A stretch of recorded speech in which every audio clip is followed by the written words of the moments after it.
respect for the traditional philosophical systems of the East. So, this is the statement. Second statement, he desired his countrymen to accept the rational and scientific approach and the principle of human dignity and social equality of all men and women. See, the question is about Raja Ram Mohan Rai. So, as we know, he is the one of the earliest social reformer, isn't it? So, earliest social reformer from Bengal. So, in fact, we can say he is the modern maker of India or father of Indian Renaissance movement as well, who emphasized on adoption of Western ideas, modern education, the Western philosophy. Right? But here, first statement is he possessed great love and respect for traditional philosophical systems of the East. That means Oriental studies, India, Indian studies, East Asian studies. So, even though he advocated for adoption of modern studies, Western ideas or modern philosophy, he did not condemn the Eastern studies.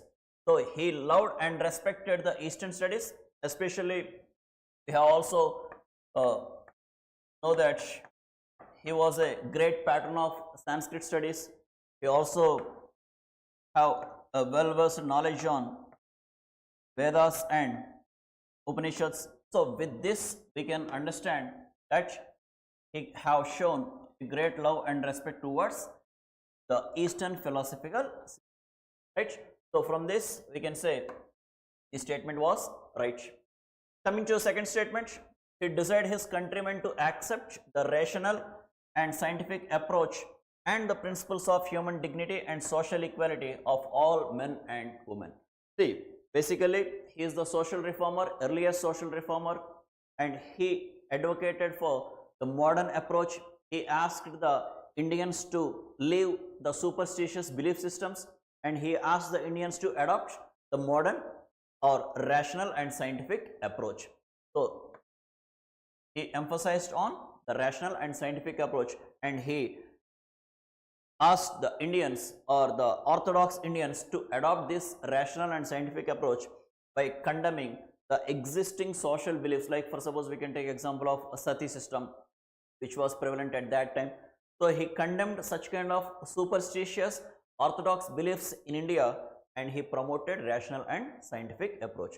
So, with that, say this statement was also right. So, with this answer becomes, so here the question is asking how many of these statements are correct. So, both 1 and 2 are correct. So, statement 1 is correct and statement 2 is correct. So, the answer is D, right. So, let us come to the next question, question number 22. So, here I am talking about, I am discussing about the set B. Okay. So, here the question is, consider the following subjects with regard to non-cooperation program. See, we know that it was one of the earliest all India mass agitation started by Gandhiji in India.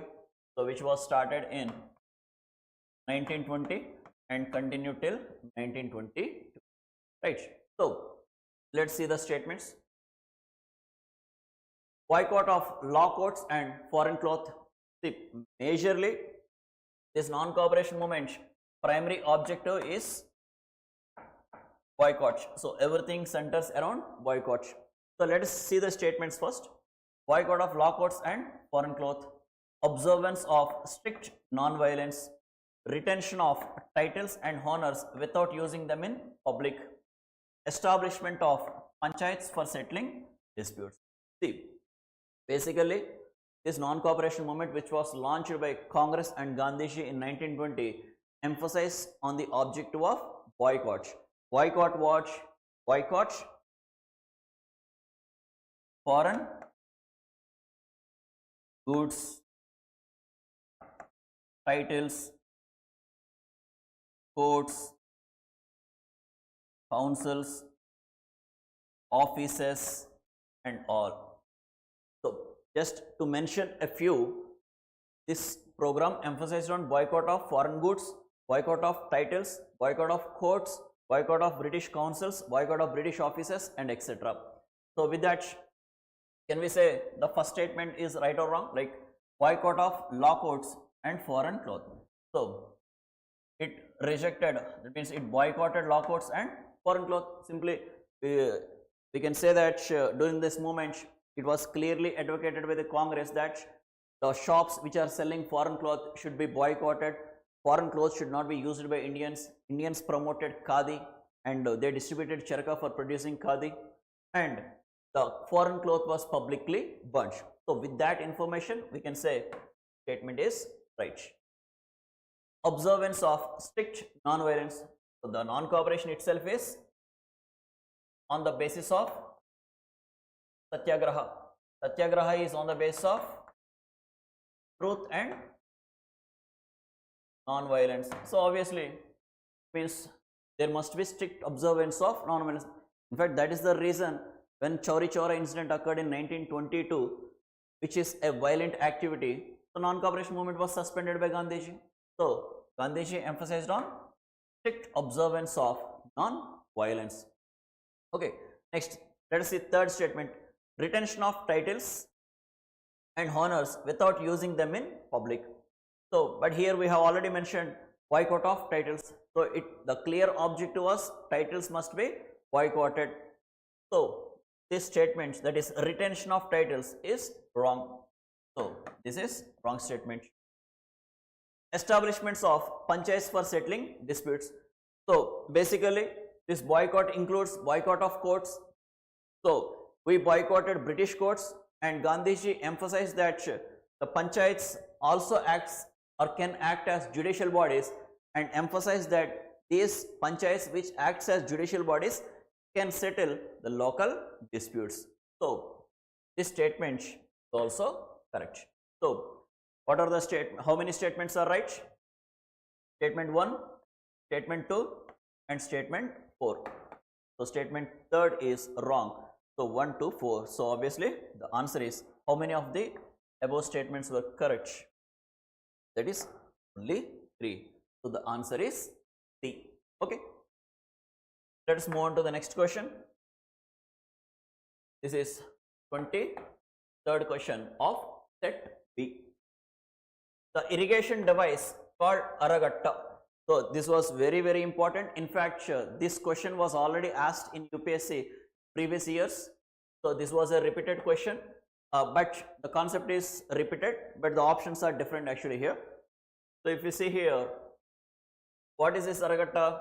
This Aragatta here, UPSC itself mentioning that it is an irrigation device, right? So that means UPSC is giving some information that Aragatta is something associated with irrigation. So let us see the statements.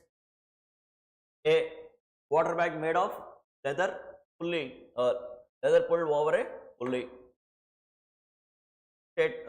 Option B, a large wheel with earthen pots tied to the outer ends of its spokes. C, a larger earthen pot driven by blocks. D, a large water bucket pulled up by rope directly by hand. So actually I will draw the picture of Aragatta so that you can understand easily. So Aragatta will be a wheel with spokes,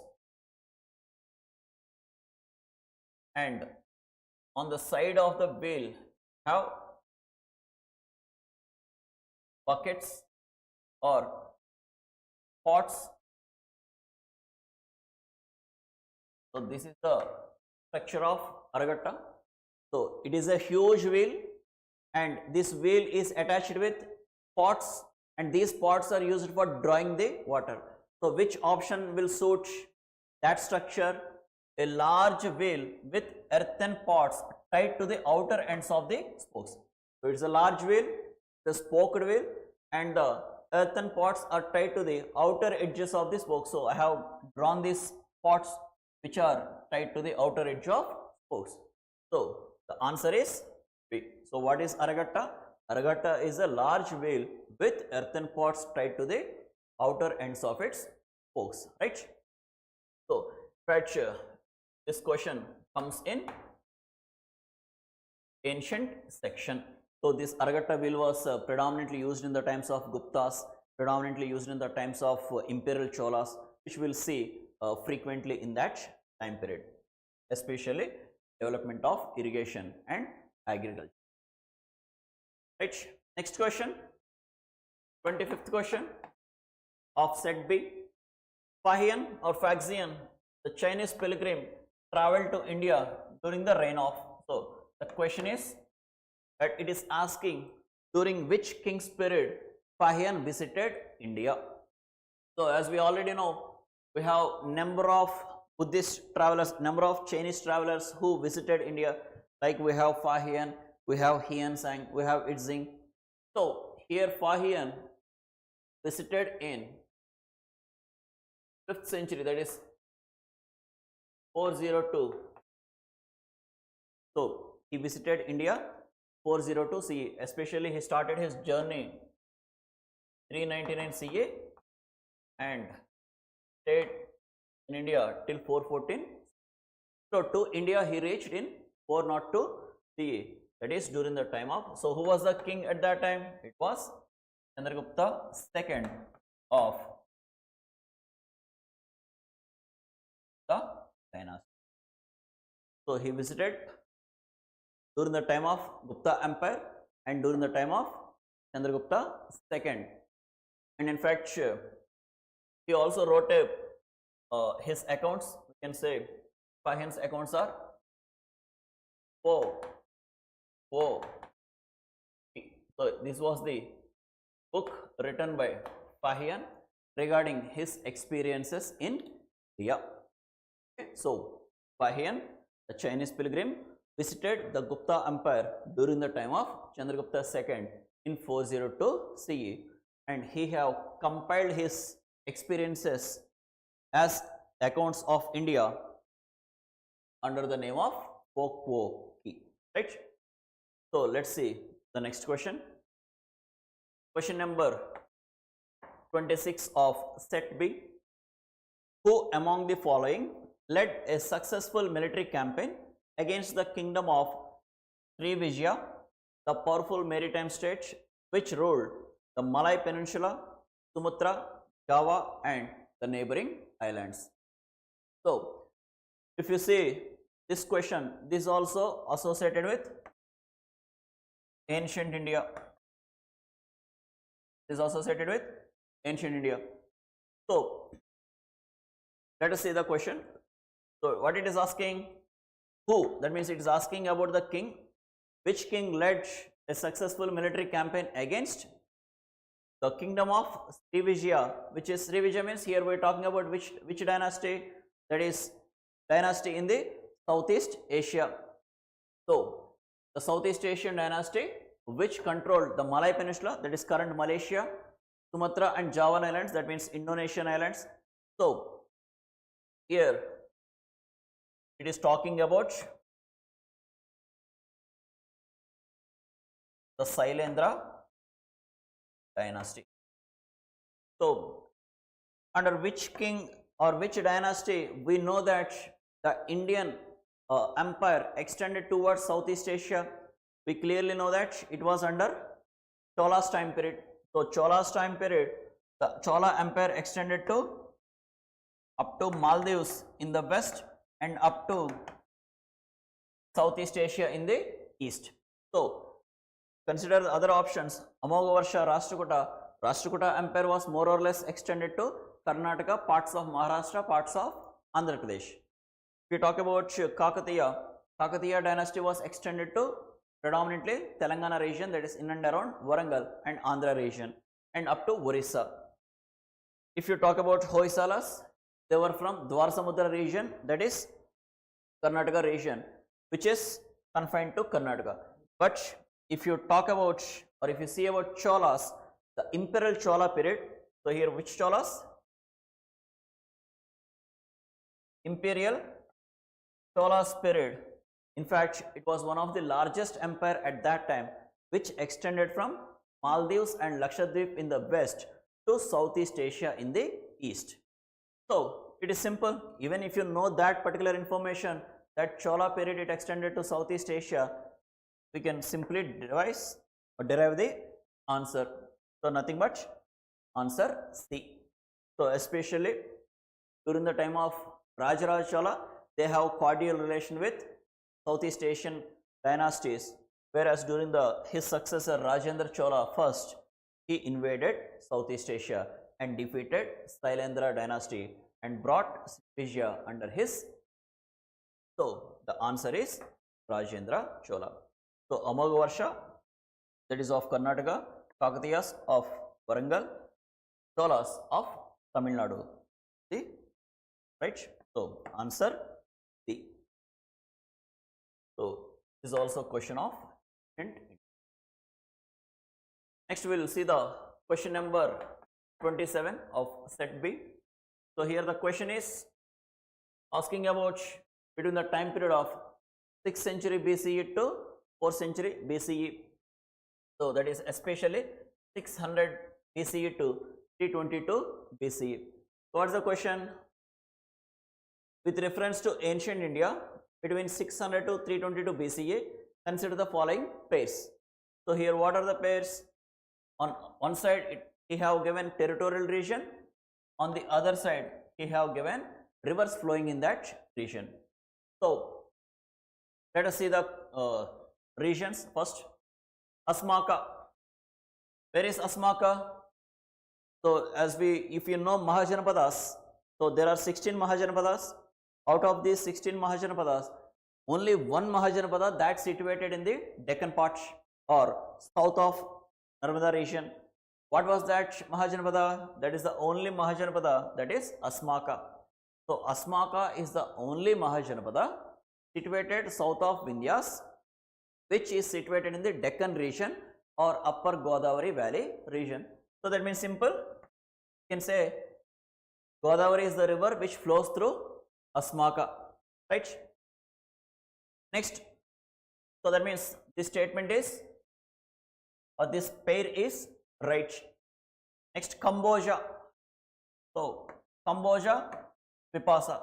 Vipasa means current Bias river.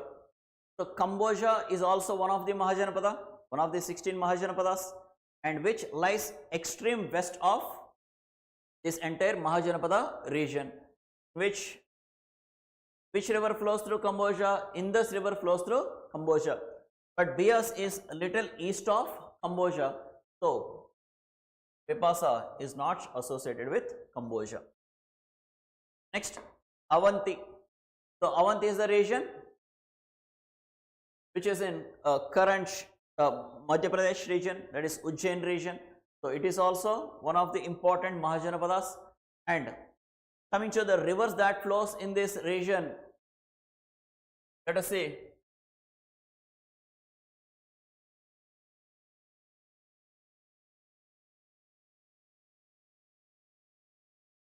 So what are the rivers?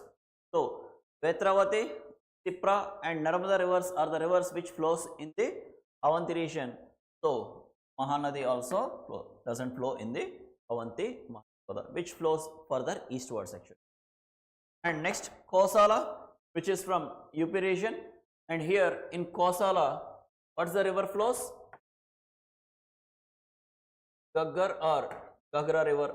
So Gagra river is nothing but also known as Saryu river also. In fact, this Saryu river only divides Kosala into North Kosala and South Kosala, or Uttar Kosala and Dakshina Kosala. So what's the answer now? This is also right. So this pair matched, this pair matched. So how many pairs matched? 1 and 4. That means only 2 pairs matched. So the answer is B. Okay. Let us see the next question. 28th question, right? The first Gandharva Mahavidyalaya, a music training school, was set up in 1901 by Vishnu Digambar Paluskar in which region? So what is the question? Question is, the first Gandharva Mahavidyalaya, a music training school, was set up in 1901 by Vishnu Digambar Paluskar in. So almost the entire information was given, that is who started it, when he started and what it was, and the only question is where it was started by him. So where it was started? Right.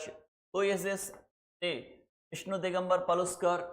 He was a Hindustani musician.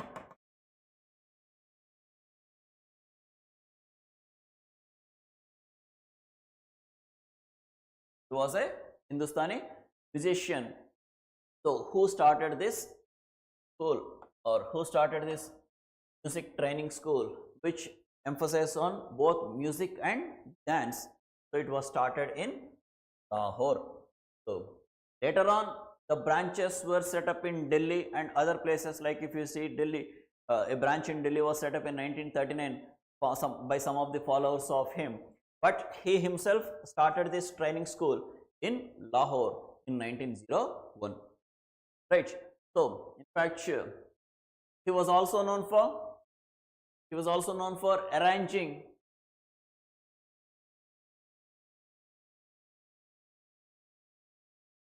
is known for arranging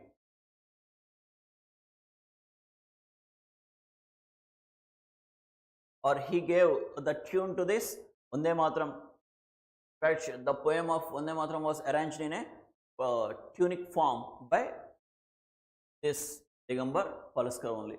And in fact, was also the first or the original singer of the poem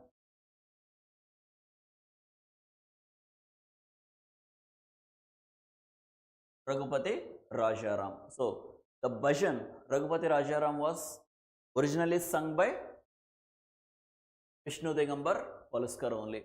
This Raghupati Rajaram was popularized by, as you know already, Mahatma Gandhi popularized this Raghupati Rajaram bhajan.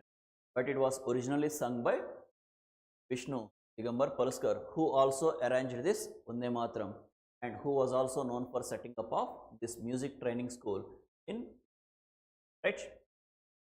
Next, so answer is D. Next, we will move on to the next question. Question number 29 of set B. Ashokan inscriptions suggest that the Pradeshika, Rajuka and Yukta. See, the very common type of question that asked from history section is terms. Terminology is always important. So the UPSC always used to ask the terminology, that this term refers to what, this term refers to this, right? For suppose they used to ask terms related to officials, terms related to coins, terms related to inscriptions, right? So here, this year he asked the terms related to officials. So these are all officials under Mauryan Empire. So this is clear. So we all know under Mauryan Empire, so they have well established bureaucratic structure. So under Mauryan bureaucratic structure, we have various aspects like they have Adhyakshas, they have Tirdas, they have Rajukas, they have Kumar Matyas. So we have multiple officials worked under Mauryan Empire. So out of that, he is asking who is Pradeshika, who is Rajuka and who is Ka. The question is, these important officers worked at which level? So the UPSC is not asking who are they or what their role is, but the question is at which level they were working, like whether at village level or district level or provincial level or at central. So let us see this clearly. See, if you see Pradeshika, Pradeshika is associated with district administration. Pradeshika is associated with district administration. Whereas, let's say Rajuka, Rajuka is associated with land measurement and revenue collection at district level, and Yukta is a subordinate official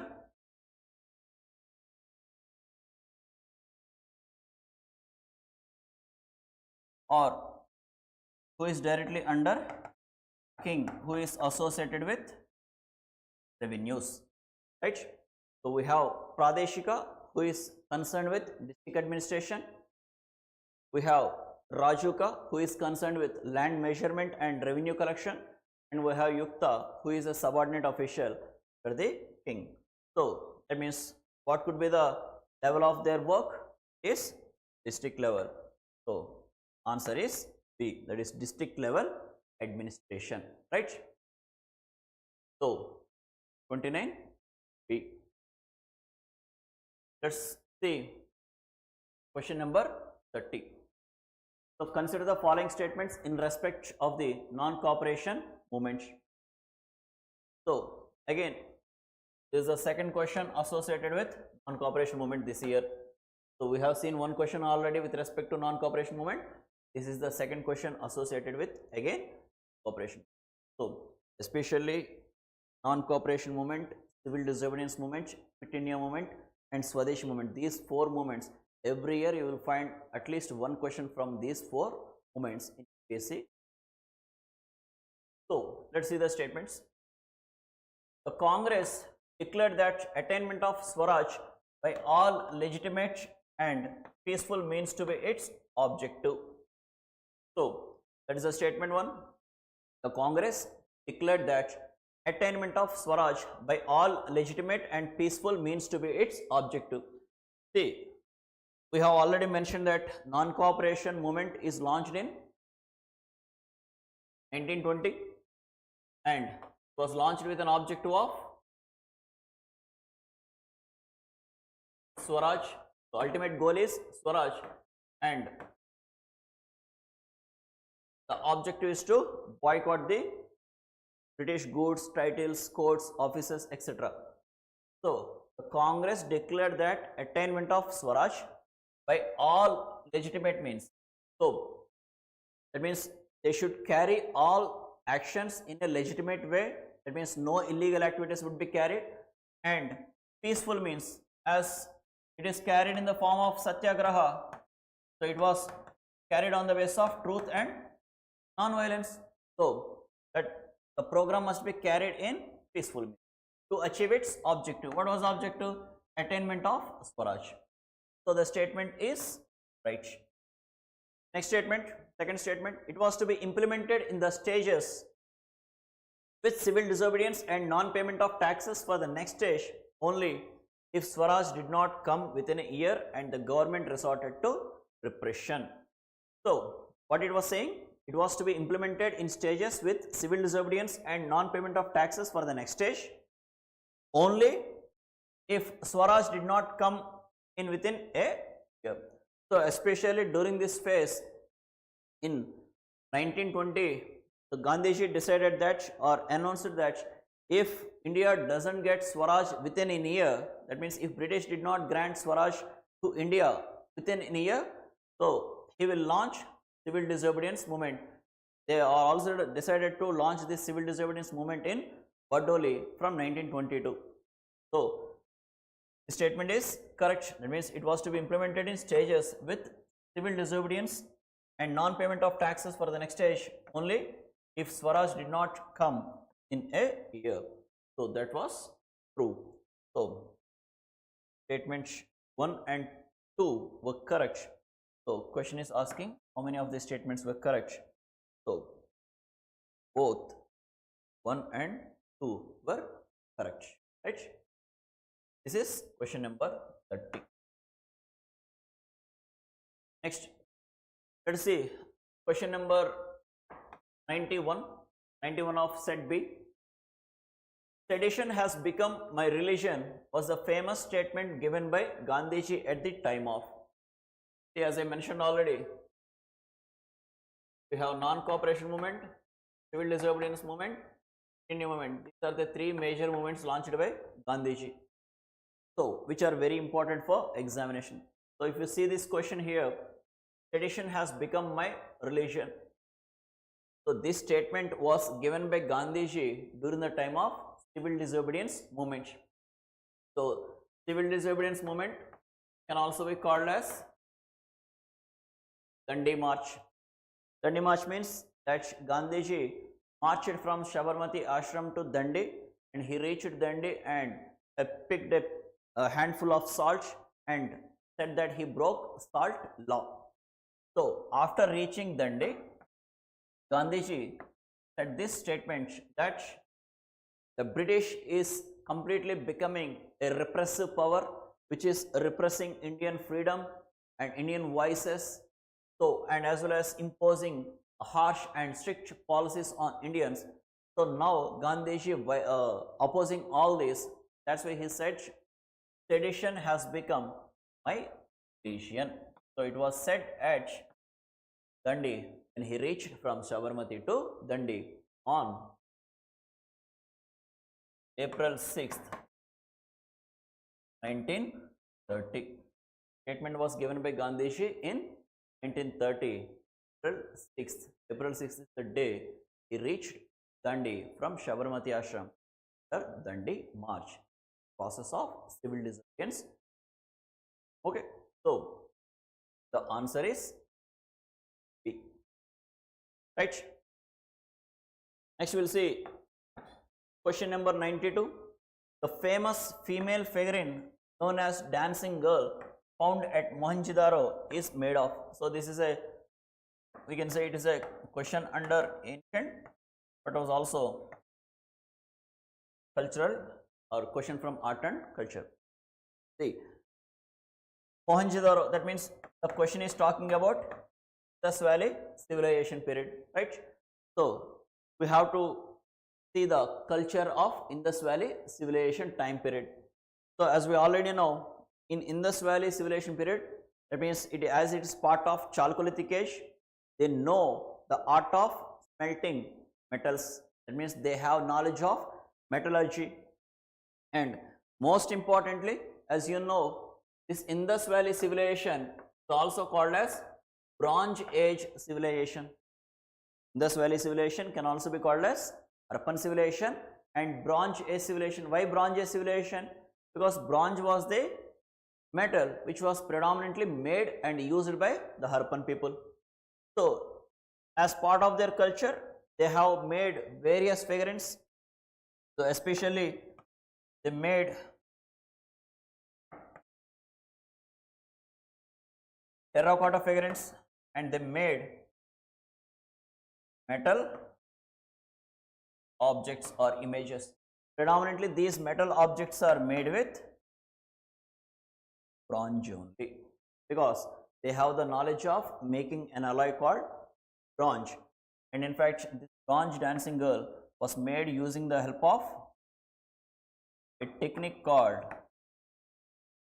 bronze casting.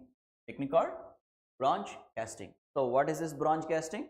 Bronze casting is a technique which they will make an object with wax. So whatever, let us say dancing girl. So they wanted to manufacture an image called dancing girl.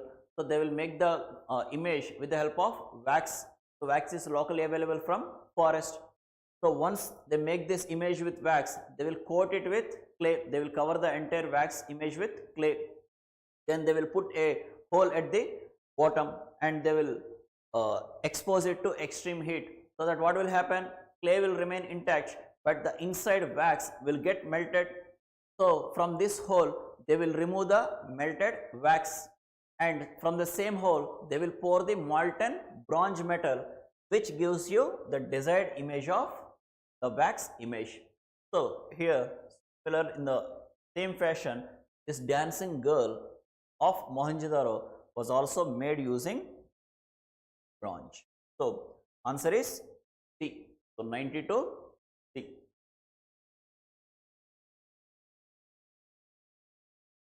Next, question number 93. Who provided legal defense to the people arrested in the aftermath of Chauri Chaura incident? Again, this question is also associated with non-cooperation movement only.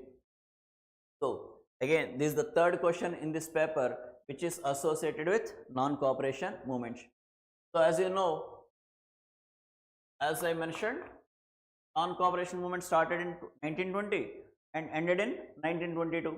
Why this ended? We all know that non-cooperation movement ended after Chauri Chaura incident. What is this Chauri Chaura incident?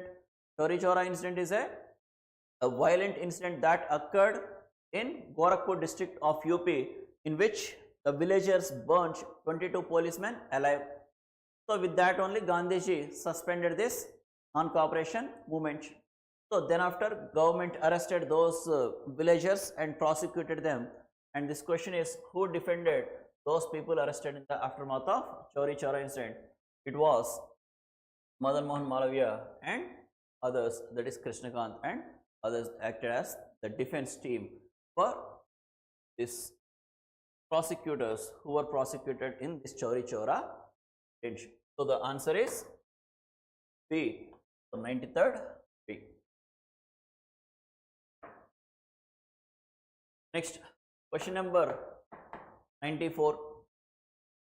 Subsequent to which one of the following events, Gandhiji, who consistently opposed untouchability and appealed for its eradication from all spheres, decided to include the upliftment of Harijans in his political and social program? So what's the question? I will read it again. Subsequent to which of the following events, means after which event, Gandhiji, who consistently opposed untouchability, and appealed for its eradication from all spheres, decided to include the upliftment of Harijans. His name was given by Gandhiji only, Harijans, in his political and social program. See, for this, again you should know the situation of Indian political movements during civil disobedience. So, during civil disobedience movement, parallelly, the British organized roundtable conferences. So there are 3 roundtable conferences conducted from 1930 to 32.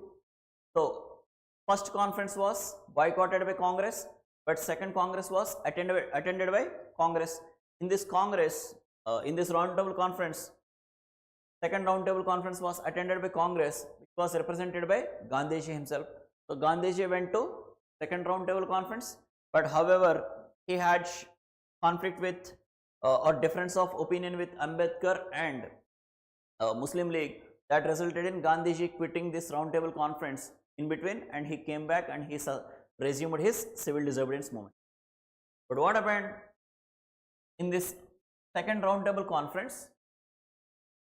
When this was occurring, Gandhiji resumed his CDM, that is civil disobedience movement, and Gandhiji was arrested and he was kept in Yerwada jail, which is in Pune. So during this time, when Gandhiji was in Yerwada jail, after second roundtable conference, Ambedkar, who attended on behalf of depressed classes, he secured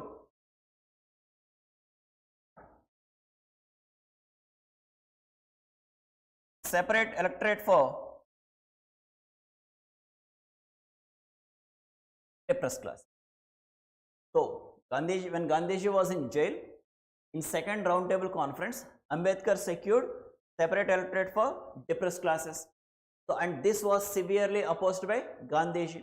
Why Gandhiji opposed this? Because if depressed classes were given separate electorates, then they would be clearly separated from Hindu religion or Hindu society, and they would not be able to integrate them into mainstream society.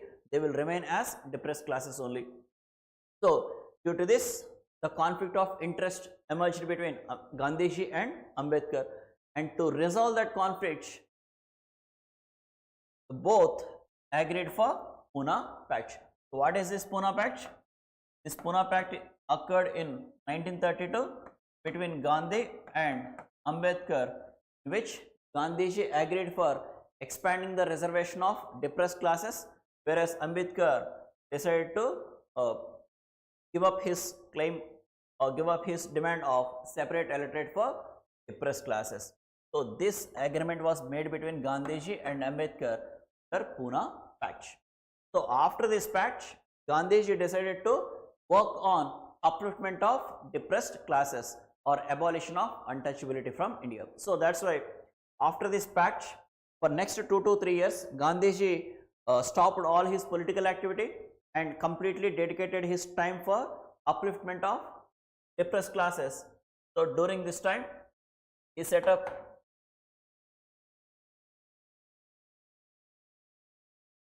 Harijan Sevak Sangh, and he also started a journal, Harijan. That means he launched a full-fledged movement for upliftment of these untouchable classes. So according to the question, subsequent to which of the following events is after Pune Pact, Gandhiji started his fight against untouchability. So answer must be A.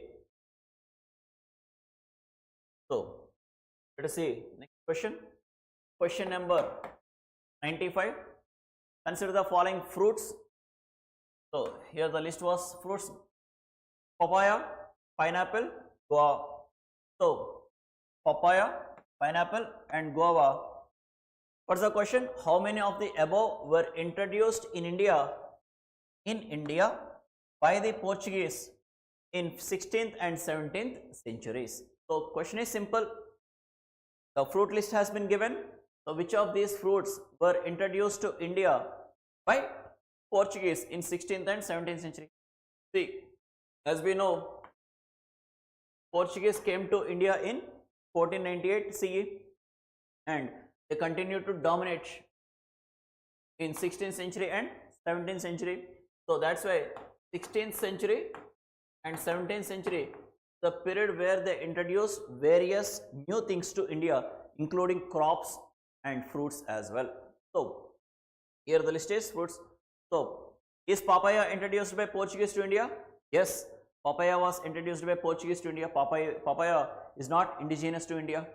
Pineapple, yes, in 16th century pineapple was introduced. And guava, yes, it was also introduced by Portuguese. So apart from this, we have tomatoes, cashew, chilies, tobacco, groundnuts, papaya, pineapple, guava. All these crops were introduced to India by Portuguese, which were mostly taken from Central America and southern parts of America. So since all three, so answer is C. So for 95th question, answer is C. All papaya, pineapple and guava were introduced by Portuguese into India. Next we will see question number 98 of set B. Who among the following was founder of self-respect movement? It was, see, here we have, it is a caste reform movement. So what is self-respect movement? It is a caste reform movement. So E.V. Ramaswamy Nayakar was one of the prominent personalities from South India, especially from Tamil Nadu region, who started this self-respect movement, which is a temple entry movement for the untouchable classes. So it was held in Tamil Nadu. Is a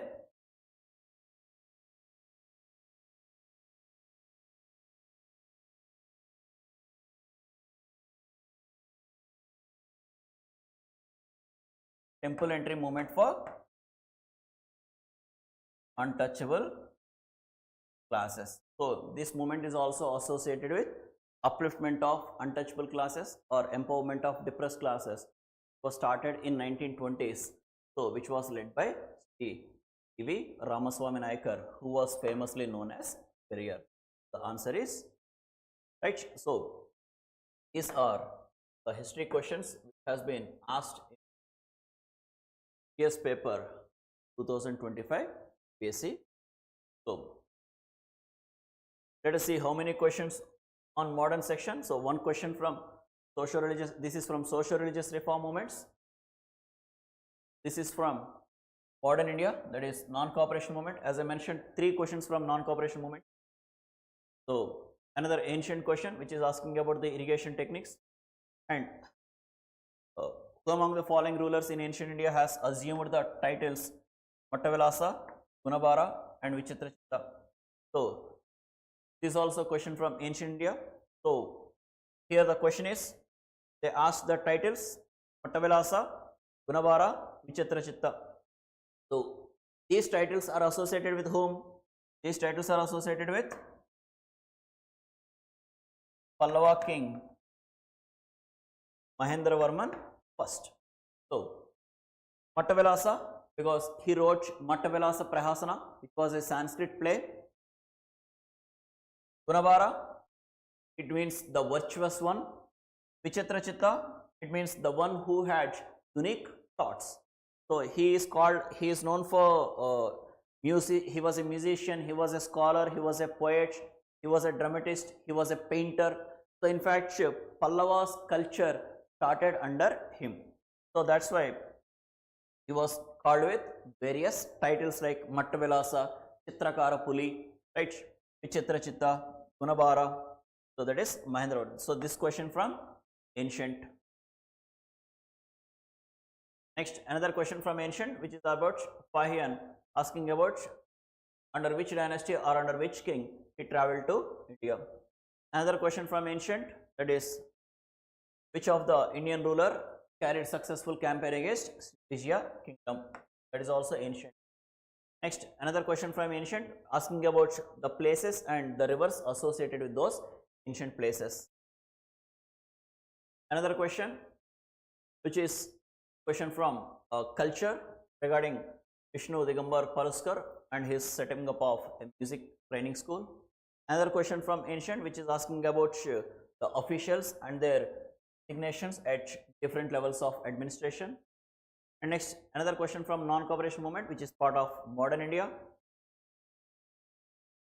Next, we have another question which is associated with civil disobedience movement, modern India. And another question from art and culture, that is dancing girl from IVC. And we have another question associated with modern India, especially again from non-cooperation movement. And another question associated with Gandhiji regarding Pune Pact, Gandhiji's fight against untouchability. And advent of Europeans, especially asking about the Portuguese and the crops introduced by them. And the social religious reform movement, the caste reform movement, is self-respect.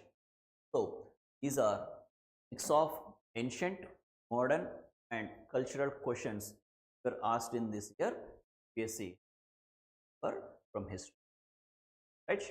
So this is our discussion regarding the history questions from years, right? Thank you.